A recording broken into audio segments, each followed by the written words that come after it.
নমস্কার। কবিতা কথায় বিথি চ্যানেলের পক্ষ থেকে আমার সমস্ত বন্ধুদের জানাই একরাশ ভালোবাসা।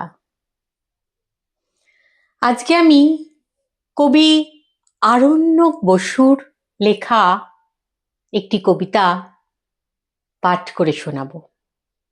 কবিতাটির নাম মনে থাকবে। কমেন্ট করে কিন্তু অবশ্যই জানাবেন কেমন লাগলো। কেমন? পরের জন্মে বয়স যখন 16 সঠিক, আমরা তখন প্রেমে পড়ব। মনে থাকবে?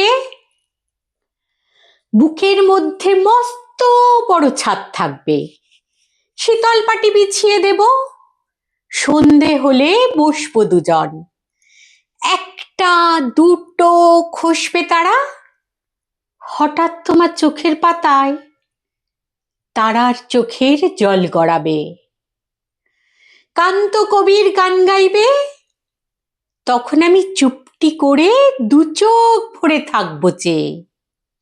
মনে থাকবে? এই জন্মের দূরত্বটা পরের জন্মে ঘুচিয়ে দেব, এই জন্মের চুলের গন্ধ পরের জন্মে থাকে যেন। মনে থাকবে? আমি হব উড়নচণ্ডী এবং খানিক উস্কো খুস্কো, এই জন্মের পারিপাট্য সবার আগে খুঁচিয়ে দেব। তুমি কাঁদলে গভীর সুখে, এক নিমেষে সবটুকু জল শুষে নেব। মনে থাকবে? পরের জন্মে কবি হব, তোমায় নিয়ে হাজার খানে গান বাঁধব। তোমার অমন ওষ্ঠ নিয়ে, নাকছা বিয়ার নুপুর নিয়ে গান বানিয়ে মেলায় মেলায় বাউল হয়ে ঘুরে বেড়াবো। মনে থাকবে? আর যা কিছু হই বা না হই, পরের জন্মে তিতাস হব, দোলমঞ্চের আবির হব, শরৎকালের আকাশ দেখার অনন্ত নীল সকাল হব।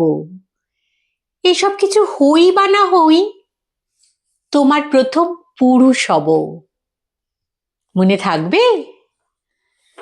পরের জন্মে তুমিও হবে নীল পাহাড়ের পাগলা ঝোড়া, গায়ের পোশাক ছুঁড়ে ফেলে তৃপ্ত আমার অবগাহন, সারা শরীর ভরে তোমার হীরক চূর্ণ ভালোবাসা। তোমার জলধারা আমার অহংকারকে ছিনিয়ে নিল। আমার অনেক কথা ছিল, এ জন্মে তা যায় না বলা। বুকে অনেক শব্দ ছিল, সাজিয়ে গুছিয়ে তবুও ঠিক কাব্য করে বলা গেল না। এ জন্ম তো কেটেই গেল অসম্ভবের অসঙ্গতে। পরের জন্মে মানুষ হব, তোমার ভালোবাসা পেলে মানুষ হবই, মিলিয়ে নিও। পরের জন্মে তোমায় নিয়ে বলতে ভীষণ লজ্জা করছে, ভীষণ ভীষণ লজ্জা করছে। পরের জন্মে তোমায় নিয়ে মনে থাকবে?